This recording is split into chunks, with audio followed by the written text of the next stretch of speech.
Dreams of loneliness, it's like a heartbeat drives you mad. In the stillness of remembering what you had and what you lost and what you had and what you lost. Thunder only happens when it's raining.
Welcome everyone, and on behalf of the Kernan family, I would like to extend a very, very warm welcome to everyone.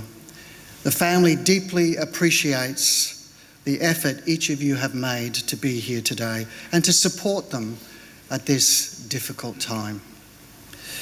We are here because we loved Wendy, and because of her life touched each of us in different ways.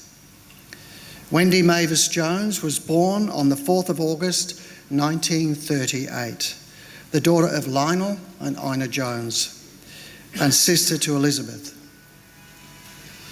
On the 29th of August 1959, Wendy married James, or Jim as we used to call him, Kernan. Together, they built a family that would span many decades. Testament here today of that family. Wendy is survived by her children, Shane, Mandy, Jane, Simon, Jason, Wendy, and Damien. She was also a grandmother and a great-grandmother to approximately 30 children, great-grandchildren and grandchildren. So when we think of Wendy, we're not simply thinking about one person. We're thinking about a mother, a wife, a grandmother, a great-grandmother, a sister, a friend, and a fellow worshipper of Jehovah. Now, Wendy was baptised approximately 58 years ago, and she began studying the Bible with Alice Kernan. And over the years, her faith became an important part of her life. Alice became Alice Johnson, for those of us who remember. So her family, Wendy's family, remembers her as a loyal wife and a devoted mother, much loved mother. One quality that stands out is that Wendy was always present. When her children were younger, she was there for them. And for those who've been around as long as I have and longer, you would know that Wendy was there for her children. Consistently, year after year. And that's a wonderful quality, isn't it? One that we could do well to model. It says something about the kind of mother that Wendy was. She cared, she supported, and she was there. And that's one of the things her family undoubtedly will miss the most, having Wendy there. Today, however, we're not going to pretend that losing someone we love does not hurt, because it does. It does hurt. And the Bible acknowledges that honestly, very honestly. Because when we lose someone in death, we need comfort. We need support. We need love. Grief is a normal reaction to death, to the death of someone that we love dearly. And the Bible gives us an example of faithful men and women who experienced deep grief. In Genesis 23 verse 2, we are told that Abraham mourned and wept when Sarah died. And when Joseph was thought to be dead, Jacob grieved deeply. So there's nothing wrong with crying, with sharing that grief. Nothing wrong with the feeling that emptiness that comes when we lose someone we love. And perhaps one of the most touching examples is found in the Bible book of John, John chapter 11. And in John chapter 11, Jesus' friend Lazarus, some may remember this, Lazarus had died. Now, Jesus knew what he was about to do. He knew that he was going to resurrect Lazarus. He knew he was going to do that. Yet, how did Jesus react? Well, we know that when Jesus saw Lazarus' sisters and others weeping, according to the scriptures, what did he do? Well, it says, John 11:33-35 tells us that Jesus became deeply troubled and wept. A perfect man. Think about that. Jesus, although he knew he was going to resurrect Lazarus and he was going to live again, he knew that death was not going to be permanent, but he still felt pain, the pain of those grieving. Why? Because Jesus loved them. He loved them, and he perfectly reflected the personality of his Father. So what does that teach us about Jehovah? The Jehovah that Wendy believed in. Well, it tells us that Jehovah understands the pain of those who are grieving. He doesn't look at someone who is crying and say, "Oh, you should have more faith, pull yourself together." That's not how he works. What's the example? Well, he says in Psalm 34, verse 18, in the Bible, and I'm going to read that straight from the Bible, Psalm 34, verse 18. In regard to how he feels, it says, "Jehovah is close to the broken-hearted." And in days like this, we are broken-hearted, aren't we? And he saves those who are crushed in spirit. It's a beautiful thought, isn't it? Close to the broken-hearted and those crushed in spirit. When our heart's broken, Jehovah is close, according to that scripture. When we feel crushed, Jehovah is close. That's the promise.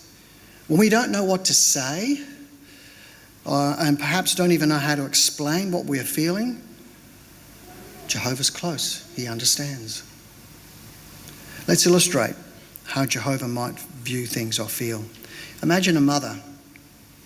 Picture a mother whose 2-year-old little boy has croup.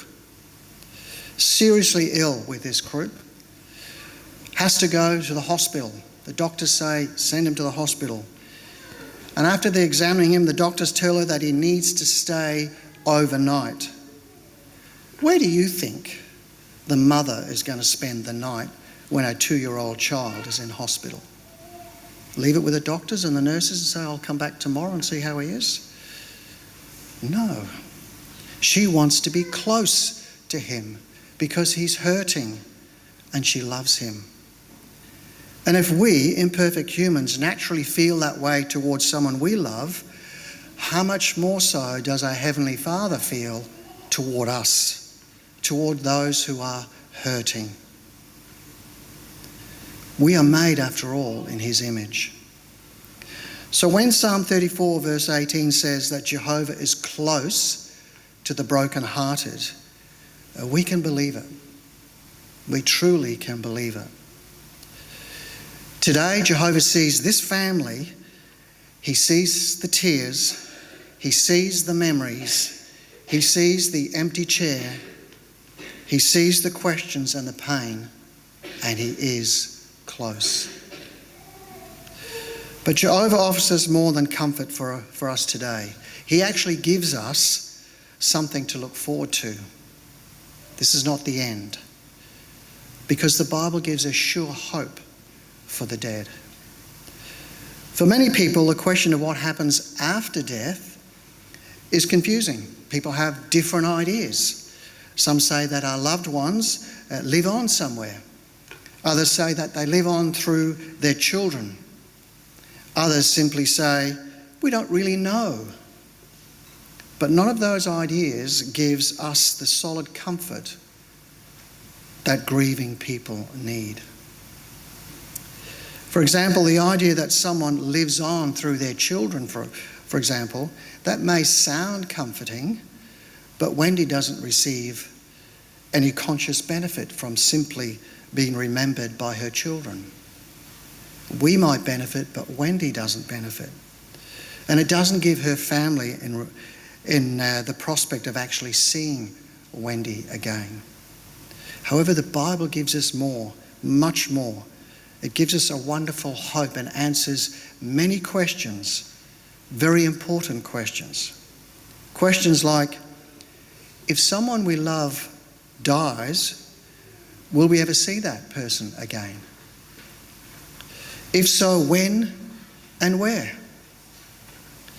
What hope is there for our dead loved ones? and for us?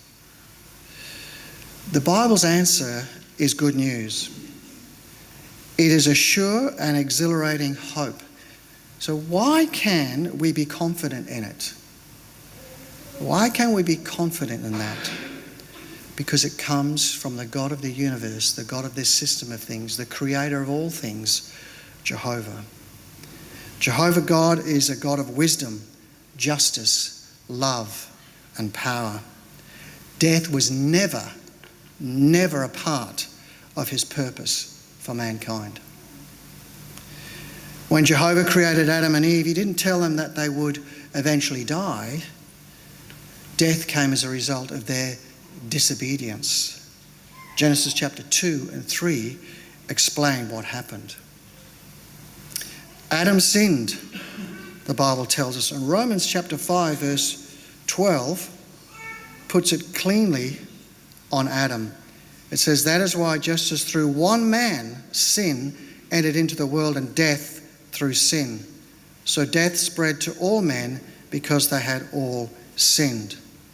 In other words, we have inherited Adam's disobedience. Hence we have inherited death. But Jehovah didn't abandon mankind at that point. He provided a way to reverse the effects of sin and death. And Jehovah promises, his promises can be trusted. Isaiah 55 verses 10 and 11 actually compares Jehovah's word to rain and snow that accomplish what they were sent to accomplish. The rain nourishes the ground. It gives us vegetation and growth. We drink the water from our rain. It promises those things. And Jehovah says that his word will not return to me without results. In other words, when Jehovah promises something, it will happen. And that brings us to one of the most beautiful promises in the Bible. What a wonderful promise in Revelation chapter 21 verse 4 gives us. It points to a time in the future where death will be no more, it says. Death will be no more. What a wonderful promise. Pain, sorrow, tears, they'll be things of the past. What a time that will be. And what a time that we all eagerly look forward to. But that naturally raises a question. So that's for the future. So where is Wendy now? Where are our loved ones until that time? Well, the Bible gives us a clear and comforting answer. It says when the person dies, they are not suffering, nor are they living in another form. The Bible describes the dead as unconscious, with their thoughts having come to an end. Their life force or their spirit has gone out.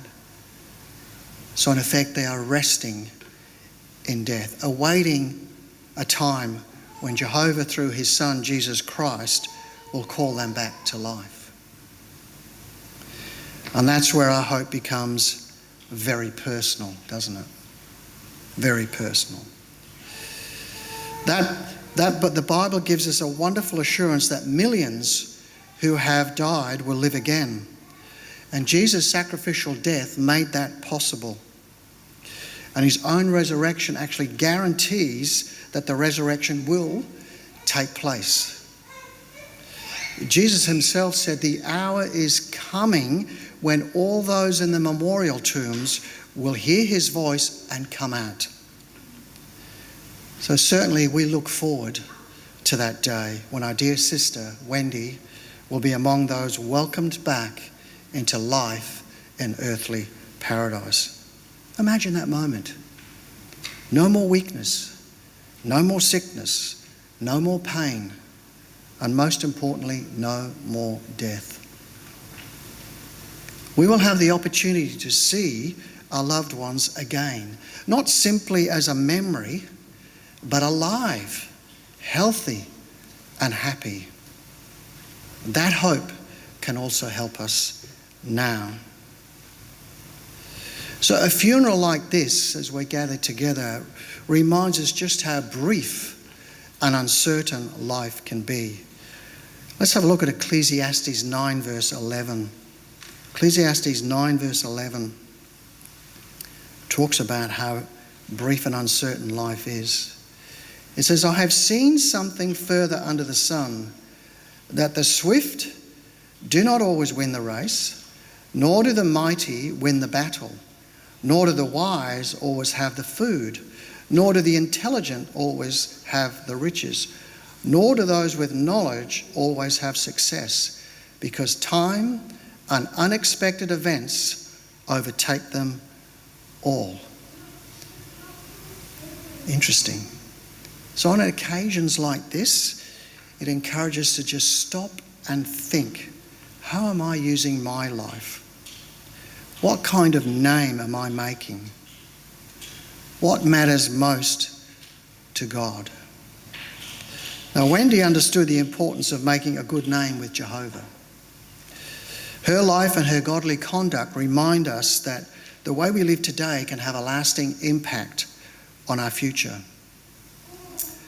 As Jesus encouraged us, we want to store up treasures in heaven, not by accumulating material things, but by putting spiritual things first and by living in a way that brings honour to Jehovah.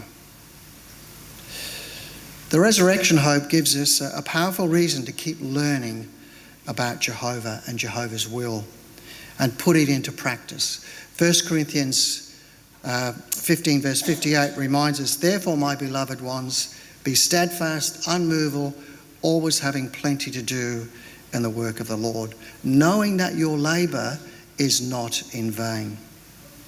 So while we feel the sadness of losing Wendy, we do not grieve without hope, which is a beautiful thing, isn't it? We have sure hope, a sure hope that one day, very soon, death will be no more. And until that day comes, we can support one another. We can speak about our hope. We can share memories of Wendy and give one another emotional support. And especially that's needed in times like this. The book of Proverbs, very wise sayings in Proverbs 17:17, it reminds us that a true friend shows love at all times and is born for times of distress. Friends, be that friend. Be that brother. And above all, we can look to Jehovah. Psalm 9 verses 9 to 10 assures us that Jehovah is a secure refuge that we can turn to in times of distress. We read earlier, he is close to the brokenhearted. He will never abandon those who seek him. So as we leave today, may we hold tightly to the hope that we have for the future. May Wendy's life remind us to use our lives wisely, to strengthen our friendship with Jehovah, and to keep looking forward to that wonderful day. That day when Jesus calls and Wendy answers. That day when tears are wiped away. The day when sickness, suffering, and death are gone forever. What a time that will be to look forward to and be present there. What a privilege it will be to welcome Wendy back. Before we conclude, we're going to invite Damien to this little mini stage to share some personal family thoughts and memories about Wendy. So thanks, Damien.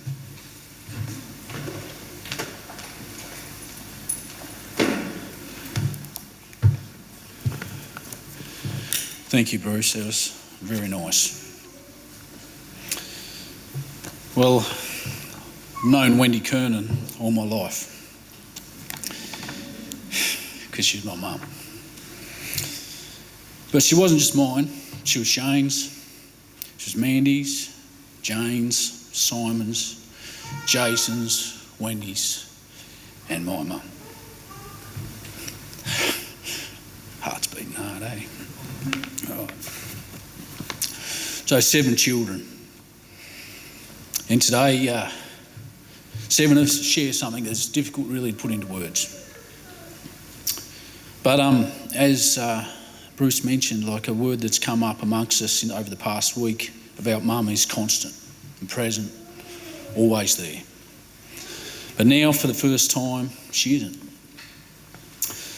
And although we all shared the same mother, and for many, a grandmother, we didn't really all know the same version of her. Because families change, parents age, and the place that the youngest one grew up in was often a very different place to what the eldest experienced. So each of us have our own memories of mum and our own times with her to cherish. And while words can be pale when we try to describe things like this, I thought I'd just try to put some of those memories together and paint a portrait of my mum. A memory that stands out with me of mum is often in the dark, early in the morning. Mum in her robe, sitting in a chair, enjoying her coffee, enjoying the quiet. So Dad wasn't an early riser, and Mum knew that once the household woke up, well, the peace was gone and the day got started. She'd often spend this time arranging some terrible hair, actually. She was a very beautiful woman, but my mum had terribly thin hair. And Jane remembers, as do I, that Mum would, after she'd had that coffee, she'd spend this time teasing and torturing her hair. And she would often joke at this time that she looked like a wild woman, and actually she did. But then with a few final swipes of the comb and the presses of the hands and some hairspray, well, she would transform into an elegant and lovely lady. And then the house woke up. And getting on with it was something Mum did really well. 7 children. It was a very busy and noisy house, as in-laws that have come into our family would attest to. It was somewhat chaotic. Our home was bustling, with kids mucking around and roughhousing. Sometimes there were patches in the hallway where the wallpaper hung by itself with no plaster behind because of us boys carrying on. But Mum didn't fuss. She got on with doing the things that needed doing. She was practical, resourceful, and extremely clever with money. She was famous in our family for her envelopes, putting money away, $3, $2.50 into envelopes for the year, so that when expenses came up, Mum had planned ahead and she had what she needed. She saved everything useful and wasted very, very little. She's quite well known for being a stunningly beautiful woman, and those genes are evident and carried on in her daughters, her beautiful daughters, and her granddaughters also. And we'll all keep remembering Mum in that way. But it was that actual point that caused me some embarrassment when I was a child, because my mum was beautiful, always trim and immaculate and elegant. Whereas all the other mums, the normal mums at school, would be arrive to pick up their children with messy hair, bad perms, track pants and sneakers. But my mum would appear in slacks, court shoes, a blouse and possibly a blazer or a jacket. She didn't fit in. Mum was a contrast. And if only I'd known. She looked like she'd just come from a country club luncheon, but by no means did she have a country club budget. She just had a really great eye. And actually that was something Mum really enjoyed, was looking for bargains, finding the perfect thing. It might be a 50-cent pair of shoes from Vinnie's that went just right. And they did. And she had a skill like that. She loved collecting things, actually, and she loved collecting beautiful items. And proudly she would display her uranium glass in a glass cabinet in our home, and it was quite magnificent. But proudly placed beside that would be perhaps a a carburettor wrapped up in a blanket or an alternator or something like that Dad had thoughtfully thought he could create some artful contrast with. But that was our home, and that was okay, and it represents us pretty well actually. But Mum's beautiful exterior belied her inner strength. And beneath the surface, Mum was a strong woman, and much like her father Lionel, she had a quiet strength and a dignity about her. She had surprisingly strong hands. They chopped, prepared endless meals, gardened, preserved, mended, even darning socks. I can't ever get over that she used to darn socks. And as those hands toiled to raise 7 children. Those hands also scrubbed gravel out of knees and elbows with an efficiency that probably doesn't go along with modern concepts of pain management. But those same hands administered Vicks vigorously, and if the vigorous application of Vicks increased its potency and effect, well, every Kernan kid was very well cared for and loved. She knew all the old remedies, and I thought she always seemed to carry an older, uncommon knowledge. And I think we all could say, I wish we could recall it more. I wish we had locked it away and listened harder. Jason remembers those hands, particularly the fingernails. He called them the moderators. And in his words, a pinch or a dig in the arm with those nails could apparently redirect a disorderly boy without very much having been said. But Mum, as I said, wasn't a fusser. She didn't get caught up on the little things. She dealt with problems and got on with the day. And another one of Jason's stories brings out the case in that Jason, running to meet Mum coming up the driveway, was run over by Mum in our Renault 16. Jason ran to tell Mum, "You ran over me." He was met with, "Oh, you look all right." Matter concluded. A couple of band-aids, eh, mate? I actually remember rolling out of the car in the middle of an intersection. And I was put back in the car, smacked, and told not to touch the door handle again. And I never did. So no harm done. But there was always food. And everyone seems to remember eating at our table. It was only family, but if someone just turned up, there was food there for them too. Friends were welcomed into our house, and years later, people still remember and recall Mum feeding them and the good times that they had. There was, as I said, Mum was always cooking. There was chutneys, sauces, relishes, jams, homemade ginger beer and rhubarb champagne packed into shelves, so much that they'd be collapsing. Shane recalls being told, "Don't go in that pantry, the ginger beer is exploding, you'll get glass in your face." So there was always something going on. And jams. Mum always had a jam on the go, and a huge variety of jams, and that means something to me. I love a good jam, homemade jam. But Mum, even if she could only make 1 cup of jam to prevent fruit from spoiling, she would make 1 cup of jam. That's just the lady she was. She wasn't going to let that go to waste, and she had a work ethic and a toil about her. She knew how to make much from little. Mum loved flowers. She loved a garden. She loved orchids, hippeastrums, dahlias, and she seemed to have always a new potted plant which she tentatively watered and cared for. And she was quite proud of those and would speak at length about them. She loved picking fruit, picking mushrooms in the field. And when she rarely had the chance, she really loved fishing. And as a younger woman, Mum regularly went fishing with her own mother, Ina, on the Cartella ferry, Liz.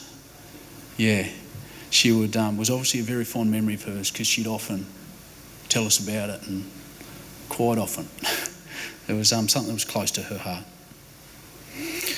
Something she didn't like was camping, and I think you can understand why. 7 kids, taking everything to look after 7 kids to a campsite, to cook and clean without a kitchen or a bathroom. I think that was a fair dislike for Mum, and that's fair enough. Her grandchildren remember picking gooseberries, berries, walking around her garden with her, looking at interesting things, checking for eggs, and being fed. Always being fed. Because when her children grew up, it didn't stop there for Mum. To her family just got bigger. Sons-in-laws arrived, and later daughter-in-laws, and then grandchildren and babies, and then step-grandchildren. Mum adored them all, and she loved them all.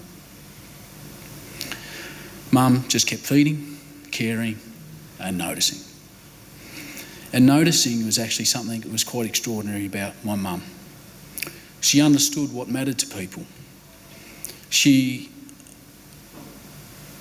had an extraordinary ability to just have a catalogue in her head of everyone she loved, and then when she went somewhere, digging through an op shop, digging through a garage sale, she would find the perfect thing for someone. Even if it was put away in a drawer for another time, she had something for someone. And it's actually a very fond memory of my own children, that to go to nannies, and then at some point she'd come out with the thing she found just for them. And I think it was a beautiful quality. It means a lot to me. Mum had a really great bond with her daughters, and later her granddaughters. And in her family it was pretty much dominated by boys. In much of the time, Mum noticed the girls. She noticed their talents and their interests. She encouraged them and championed them from behind the scenes. And when Mum eventually became the one who needed caring for, well, that love was able to come back to her.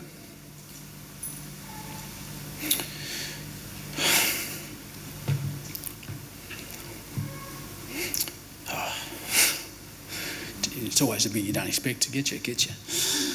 So my sisters opened their homes to Mum when she needed caring for, and they carried that weight of care and giving love to her before she went into the nursing home. And so we know, guys, that it's not easy, and it came with sacrifice of your own time and your own lives. And so we give you our thanks. You sat with her, loved her, and were her closest companions. And at the very end, Wendy nursed Mum and held her as she passed away. And there are acts of love for which thank you will never be enough. But our family thanks you. I've written Wiggles because that's your family name.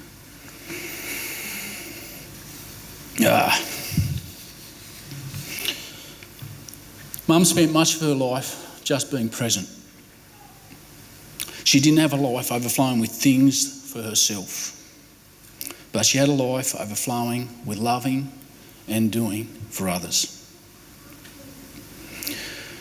2 years ago, when we farewelled Dad, there was a little line in his eulogy referring to Mum, and it read, "Always well dressed, thanks Mum." Well, looking back, I think we would all like to say those words and wish we could say them some more. So, we were all well dressed, thanks Mum. We were so well fed and cared for, thank you Mum. Things were cleaned, mended, preserved, somehow made to stretch when there wasn't much to go round. Thank you, Mum. There were beautiful and interesting things all around us. Thank you, Mum. We were patched up, administered natural remedies, looked after and then sent back outside to do it all over again. Thank you, Mum. And through all the different versions of our childhood, all 7 of us had that one constant: Mum. 7 children, 7 different sort of streams of memories. And now partners, grandchildren and great-grandchildren and generations to benefit beyond carry that piece of Wendy too. A beautiful woman with surprisingly strong hands, who made much from little, who noticed people, who fed people, who cared without fuss, who made things beautiful, and who was simply and always will be our mum. From Shane, Mandy, Jane, Simon, Jason, Wendy and myself, thank you, Mum. Jace, you coming up?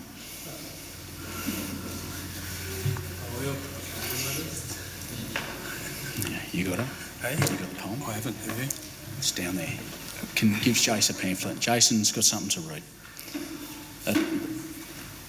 Some glasses.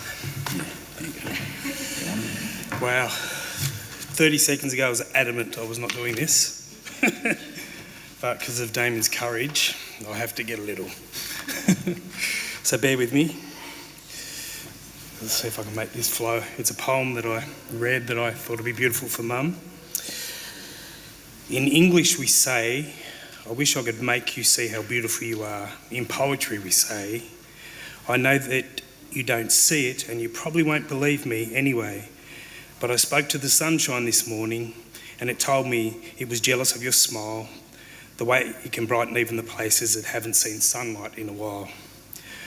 I know that you don't see it and you probably won't believe me anyway, but I heard whispers from the songbirds that they've been feeling insecure ever since they caught wind of your voice in their ears. And I know that you don't see it and you probably won't believe me anyway, but the sea has been awfully still ever since it saw you move. If the moon controls the tide, I'm certain you control the moon. I know that you don't see it and you probably won't believe me anyway. Woo! But if I could give you my eyes and ears, if you could listen to the rumours that I do, you'd hear the whole world catch its breath of the mere existence of you. That was hard.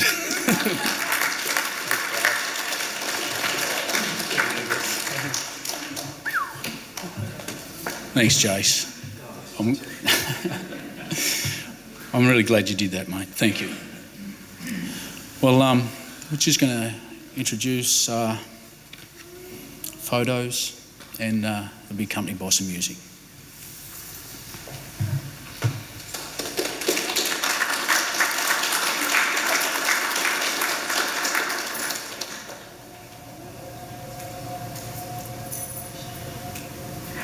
Don't let me show cruelty, though I may make mistakes. Don't let me show ugliness, though I know I can hate. And don't let me show evil, though it might be all I take. Show me love, show me love, show me love. Don't let me think weakly, though I know that I can break. Keep me away from apathy while I am still awake. And don't let me think too long of the one I'm bound to face. Show me love, show me love, show me love.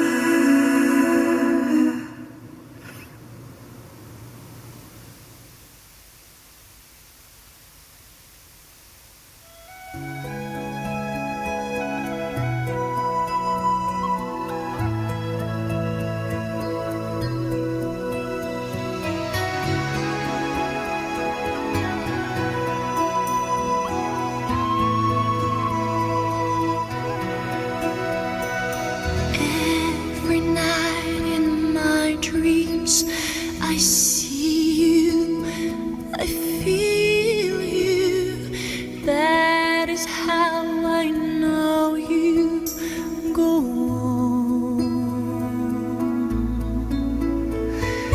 Far across the distance, and spaces between us. You have come to show you go on.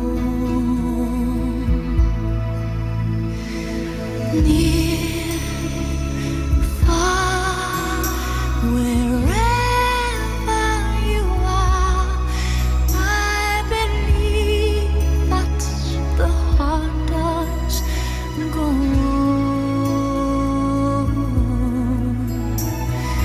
One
trouble melts like lemon drops high above the chimney top. That's where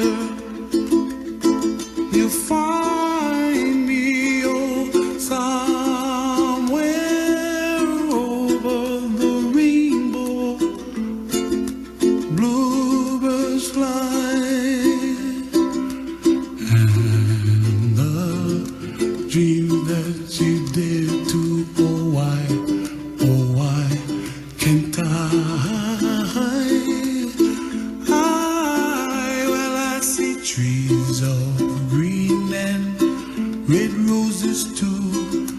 I watch them bloom for me and you, and I think to myself, what a wonderful world.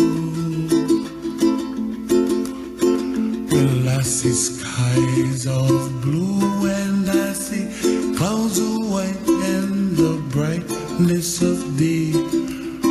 I like the dark and I think to myself, what a wonderful world. The colors of the rainbow, so pretty in the sky, are also on the faces of people passing by. I see friends shaking and singing, how do you do? They really say, I love you. I hear babies cry and I watch them grow. They'll learn much more than we'll know, and I think to myself, what a wonderful world. Someday I wish upon a star, wake up where the clouds are far behind me, where trouble melts like a lemon drops high above the chimney top. That's where you find me, oh, somewhere over the rainbow, way up high. And the dream that you dare to, why, oh, why can't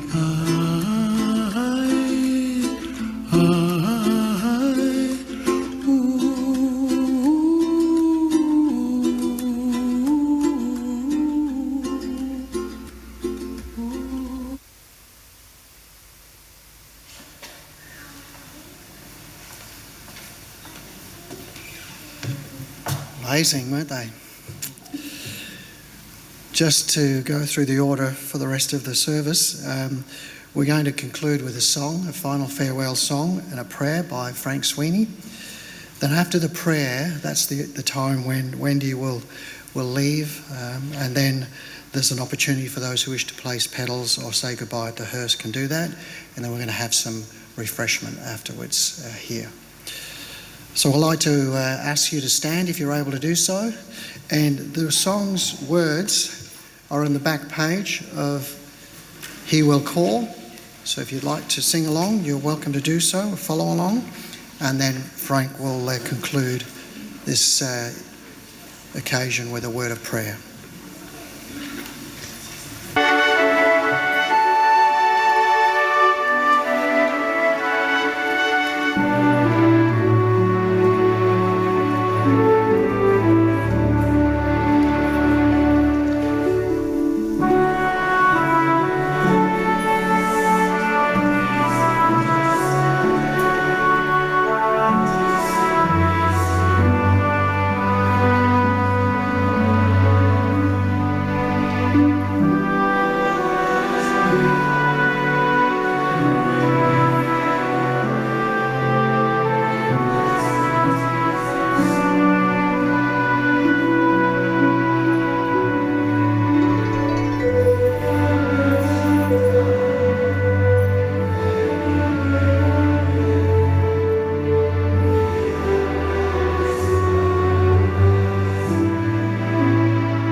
Let's just offer a prayer.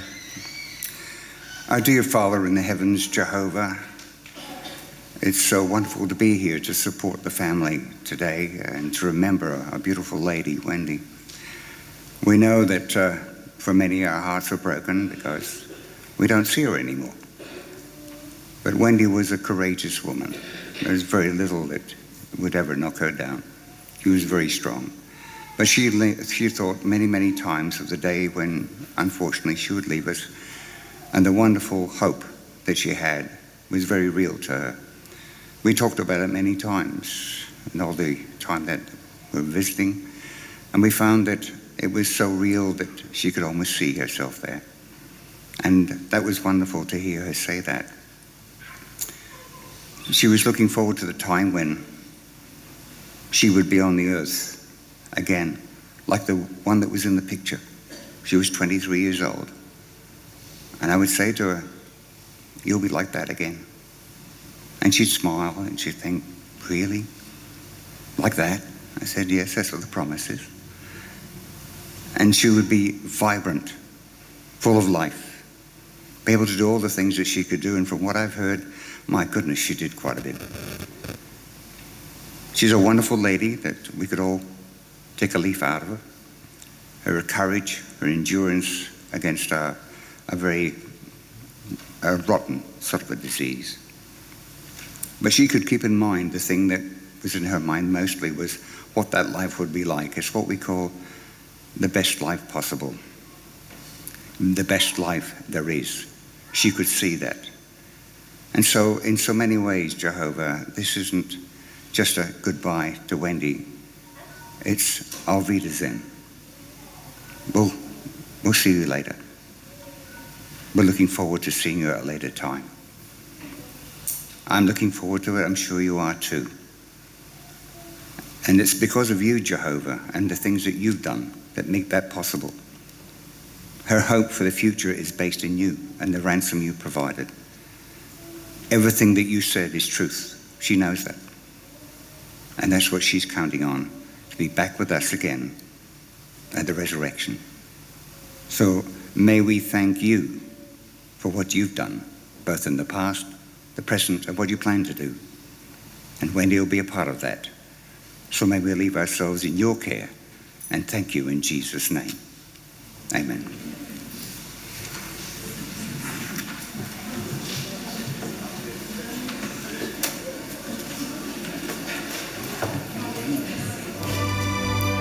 So we're just going to have the postlude as it is on our timetable there. And I'd just like to thank on behalf of the family for everyone that's attended this morning. Thank you very much.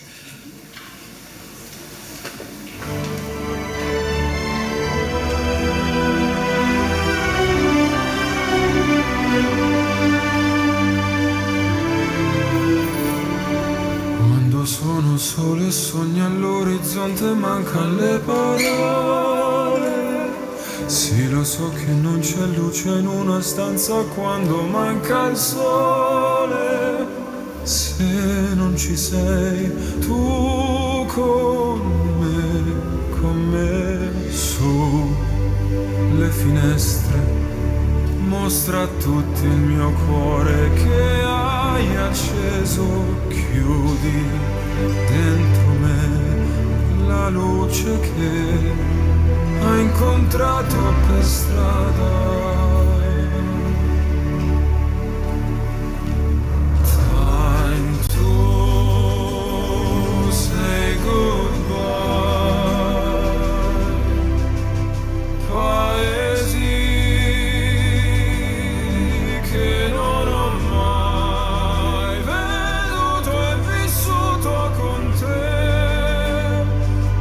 Adesso sì li vivrò con te.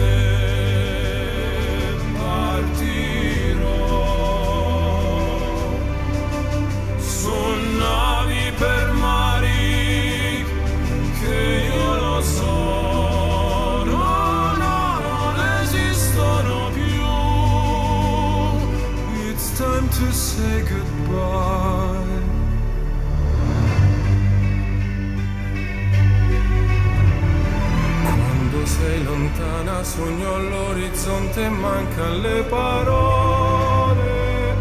E io sì lo so che sei con me, con me. Tu mia luna, tu sei qui con me. Mio sole, tu sei qui con me, con me, con me.